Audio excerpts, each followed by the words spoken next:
At midnight, the palace corridors filled with water, yet no sound of waves reached the air. Dark mirrors spread across the marble floor, and in their surface she did not see herself, but another face, crowned with wounds and burning eyes. A bodiless voice spoke her name as if judgment had already begun. The palace stood like a fortress of order, every corner polished, every sound muted into ritual silence. Its marble floors reflected the light of chandeliers that never dimmed, and the carved ceilings bore witness to centuries of controlled breath and carefully measured steps. Life inside these walls did not flow freely. It was channeled, regulated, almost engineered. The princess, a daughter of a distant branch of the dynasty, grew up within this architecture of discipline. She learned to measure her presence not in words, but in gestures, in the weight of a glance, in how softly her feet pressed into the carpets imported from Persia. Her existence was not so much lived as performed, as though she were an extension of the building itself. Her chambers contained relics of distant lands, maple boxes from Europe, silks dyed with muted colors, dresses sewn but never worn in public. In the inner courtyard, a fountain murmured among the jasmine, its trickle offering a brief illusion of freedom, though the air carried the weight of vigilance. Beneath the surface of this cultivated beauty, her heart remained unlit, a vessel filled not with devotion, but with silence. The rituals of prayer echoed through the halls, and she repeated the words with practiced obedience, yet the syllables fell into emptiness. They no longer warmed her spirit. They lingered in the air like smoke, fading before they reached her soul. She felt the void most acutely in the evenings, when the vastness of the palace pressed against her solitude. The ticking of a clock became unbearable, each second striking like a reminder of questions left unspoken. She sensed within herself an energy gathering, like an invisible storm cloud, waiting for a release that tradition forbade. Family memories surrounded her with stories of loyalty and sacrifice, of ancestors who swore to uphold the unyielding order of faith and lineage. These tales taught her posture and composure, but they offered no remedy for the quiet fracture that had begun to form deep within her. Her sister's life, across the ocean in Texas, seemed to belong to a different universe. Photographs traveled discreetly through encrypted channels, bringing glimpses of a home filled with children's laughter, cluttered kitchens, and streets that opened into wide skies. Between those images and her own reality stretched an immeasurable distance, a gap not only of geography, but of spirit. Within the palace, every movement was monitored, every whisper carried weight. Yet beyond its walls, her sister's world appeared alive, brimming with imperfection, risk, and freedom. This contrast deepened the fissure inside her. Outwardly, she remained composed, standing in rows during prayer, moving through corridors with controlled grace. Inwardly, a quiet rebellion gathered, one too fragile to name, but too powerful to silence. Her face reflected serenity, but her bones ached from the strain of carrying an invisible burden. It was in this fragile tension, in the hidden space between discipline and desire, that destiny would one day intrude. For in the smallest fracture of her guarded existence, a single news, unexpected and unbidden, would one day seep through and alter the course of her life entirely. The first reports from Central Texas arrived in fragments, carried by the glow of television screens and scrolling lines of text. At first, they seemed distant, like another passing crisis to be absorbed through the safety of glass and distance. Maps pulsed with red zones, flashing like open wounds, while broadcasters spoke of a flood of the century, of rivers escaping their banks, of towns cut off by waters too strong to measure. Then came the images from Kerrville. Streets no longer streets, but brown torrents carrying pieces of homes, cars, and memory.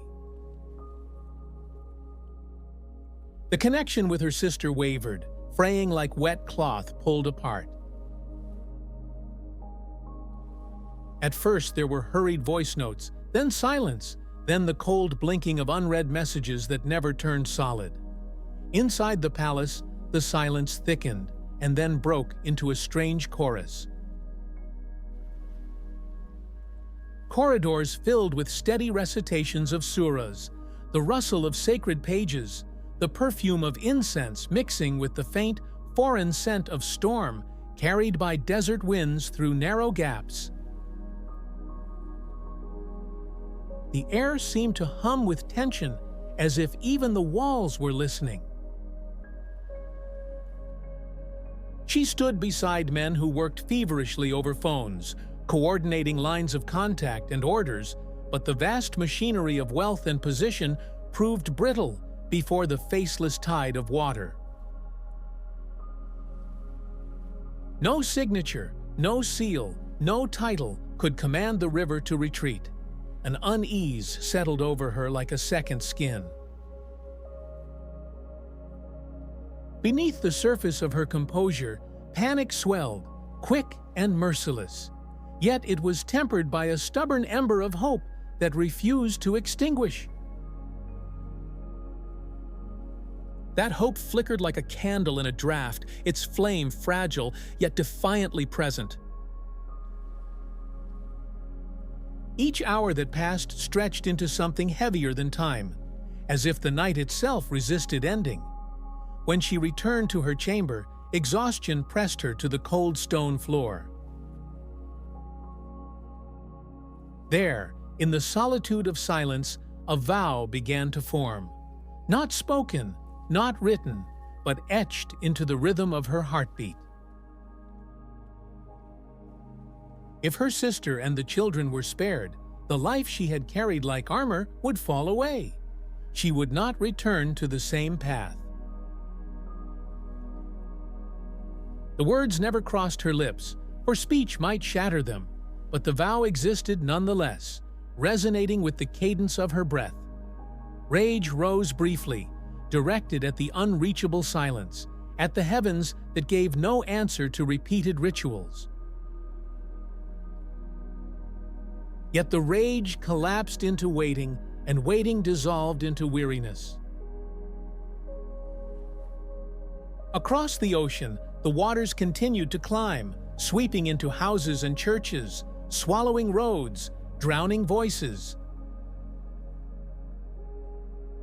And here in Riyadh, the air itself seemed to grow damp, as though the invisible flood had seeped across continents, finding its way through the cracks in her walls, pressing its chill into the seams of her ordered world. Morning arrived with a sound that seemed almost unnatural, like the roar of a tide trapped inside a shell. The phone trembled with broken phrases, fractured voices, the uneven rhythm of breathing carried across wires. On the other end were hours that had been seared by fear, a full day burned into memory, and yet within it lay an impossible deliverance. The story assembled itself in fragments, pieced together like colored glass. Water rising to the chest, doors splintering, the sudden emergence of a luminous figure where no human aid should have reached. A path carved through torrents toward a place where rescuers had already abandoned hope. Skepticism tried to lift its head, demanding explanations, tugging the event back toward coincidence and chance. Yet something deeper, something instinctive and wordless, tilted inward, as if a compass had silently realigned to another north. It was not reason that guided her, but recognition, like a hidden current carrying her beyond the shore she had known. After the news came the shaking, followed by a profound stillness, as if thunder had rolled away and left only the hollow air in its wake. That night, she did not sleep. The pale glow of her phone kept her in vigil until dawn. As the hours passed, a stream of testimonies appeared before her eyes. Not her sisters alone, but countless others, voices scattered across the digital ether. They spoke of visions beneath storm clouds, of figures clothed in white, of mercy breaking into places where the world had written only numbers and casualty reports. The stories layered into a map of survival that could not be charted by statistics. With each account, a single thought gathered weight, terrifying in its clarity. Not all doors opened to the same keys. The formulas she had repeated all her life had kept her body aligned, her posture correct, her silence intact, but they had left the hunger unsatisfied. That hunger stirred now, not for ritual, but for presence, not for repetition, but for encounter. It was as if roots had begun to press against stone, unseen yet relentless, shifting the foundation beneath her carefully balanced architecture. When dawn finally touched the horizon, she set the phone aside. The screen dimmed, its glow fading, but the light did not leave with it. It remained within her, lodged not in her hand, but in her chest, a brightness where the previous night there had been only a thick and airless dark. Something had broken open, and through the crack, a radiance seeped, quiet but undeniable. The weeks that followed unfolded like a walk along a narrow ledge, every step measured, every glance weighed. Within the palace, life remained polished and rehearsed.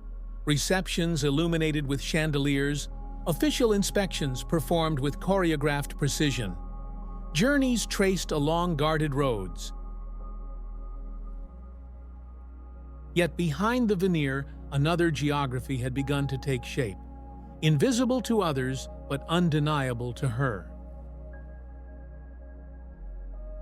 In secret corners of memory, she stored passages discovered in electronic libraries, words that spoke of freedom and love unbound by duty or achievement. Through headphones, melodies drifted into her solitude, carrying verses of devotion that could not be contained by ritual or hierarchy. The words of fear and obedience, once ironclad, now seemed as fragile as silk threads and just as unreliable when the wind rose. The system never slept. Servants recorded shifts in her tone of voice. Guards noticed her changed routes through the halls. Relatives interpreted silence as carefully as they did speech. Each movement, each pause, became an act under scrutiny, and any misstep threatened to summon a storm. Yet the inner light that had first sparked during the flood's aftermath did not flicker.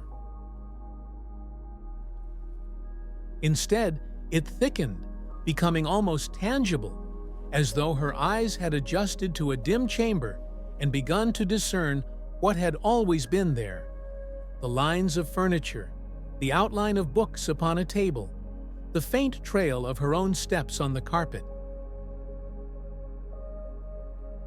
What had been emptiness now brimmed with contours. Her attention shifted downward, toward those who lived at the edges of grandeur. She noticed the ones who carried trays into gilded rooms, the ones who repaired wires in hidden ducts, the ones who aired out spaces no one else entered. With them she moved differently, not in grand gestures of charity, but with a quiet recognition of their weight and presence. A small kindness extended without announcement, a wordless exchange that dissolved the boundary between the entitled and the forgotten. Each such moment seemed to knit her closer to a truth she could not yet name. Yet with every gesture came the growing sense that time itself was pressing forward. The carefully balanced machinery of the household, which had ticked in rhythm with ancestral clocks for generations, now seemed to accelerate. The hands on its face moved faster, as if anticipating a collapse or a transformation. The months ahead loomed heavy with inevitability, promising either the breaking of the mechanism or the forging of an entirely new course.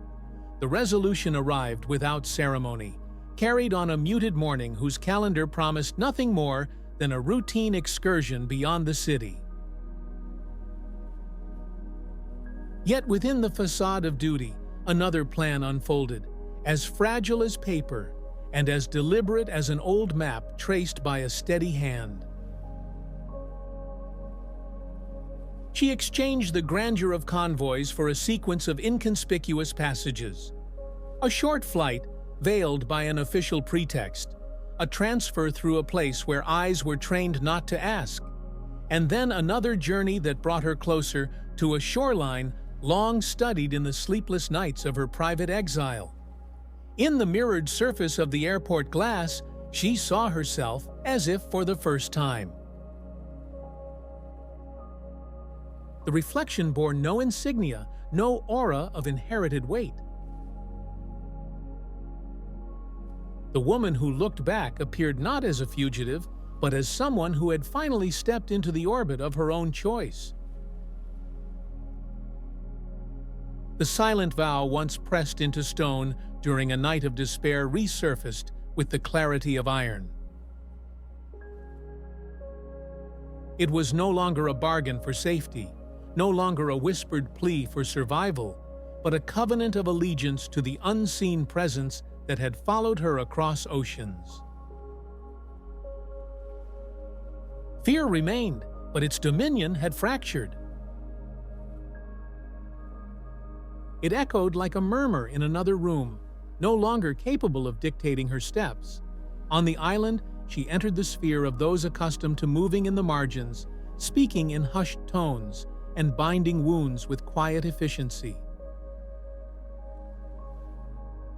Papers were gathered into folders, testimonies committed to ink, and the fragile trails of her past obscured beneath layers of light and salt. The air smelled of secrecy and brine, yet it carried with it a gentleness absent from the marble chambers she had left behind. The waters of the Mediterranean welcomed her not with spectacle, but with cool simplicity, pressing against her skin without demand, as if acknowledging the shedding of weight. In its embrace, the past receded, drawn back like a tide retreating from a shore. The name that once served as a crown, a title, a chain, began to alter. Its syllables no longer clung to rank or protocol. They transmuted into a testimony, personal and deliberate. It was neither a mark of ownership nor an inherited burden, but a sign of rebirth, forged in the crucible of loss and grace. Within a small chamber lined with wood and lit by wax, she closed her eyes and crossed, at last, the bridge that had loomed for so long in the distance. The old world with its vaulted ceilings and rigid decrees dissolved behind her. Ahead stretched a life unwritten, untethered from protocol, where the weight of her steps would be her own, and where the silence within her would at last align with the light she had carried across borders. The coastal city revealed itself through ordinary sounds and unremarkable textures. The echo of children playing in the courtyards, the sharp aroma of inexpensive coffee drifting from corner shops, the whitewashed walls of apartments that could be easily repainted. These details became the foundation of her new existence. The apartment she moved into did not bear the weight of inherited furniture or prescribed order. Each object was chosen by her hand alone, each placement a decision untethered from expectation. On the table rested a folded map of the island, and beside it a notebook where she gathered fragments of stories, notes for those who lived suspended between fear and hope. Work emerged where need and willingness converged. Her native tongue became a bridge in classrooms for refugees, in the kitchens of the church community, and in the translation of brief, fragile testimonies captured on video. The titles that had once encased her dissolved into the background, and with their disappearance, the stiffness that had hardened her shoulders released. What replaced it was another kind of fatigue, an honest weariness that resembled the rawness of hands after long hours of washing dishes. It was not the exhaustion of pretense, but of service. Letters from her sister in Texas began to arrive, not filled with fear or anxiety, but with a steady, even joy, the kind born in those who had survived the waters and learned to hear the depth of silence. These letters felt like small stones tucked into her pocket, quiet reminders of the origin of this new line of fate. Yet at times, a wave of longing would rise within her for the one who would never understand, and for the city where sunsets drenched the sand in bronze. The longing, however, never solidified into chains. It belonged to the palette of her life, where light no longer erased shadows but gave them dimension. The new life offered no assurances. It asked instead for a constant choosing, honesty over convenience, presence over performance. Yet within this demand lay mercy, for the path without maps transformed each step into an encounter rather than a calculation. When the sea stretched flat and clear as glass, she walked to the shore and remembered the moment when water had become for her a threshold, a doorway into another existence. Where once fear dictated her rhythm, now calmness set the pace. Where her name had once anchored her to a house of stone, it now carried the resonance of a dwelling being constructed within. The light that had once pierced the depths of her darkest night had not waned. It burned still, not as a blinding spotlight, but as a quiet fire. This fire sought no applause and feared no drafts. It illuminated the pages of her notebook, the surface of the kitchen table, and the faces of those who came seeking even a drop of hope. And if the path ahead ever curved once more into shadow, that fire would remain the compass, invisible from a distance, yet unfailingly discovered by each who was willing to walk toward it.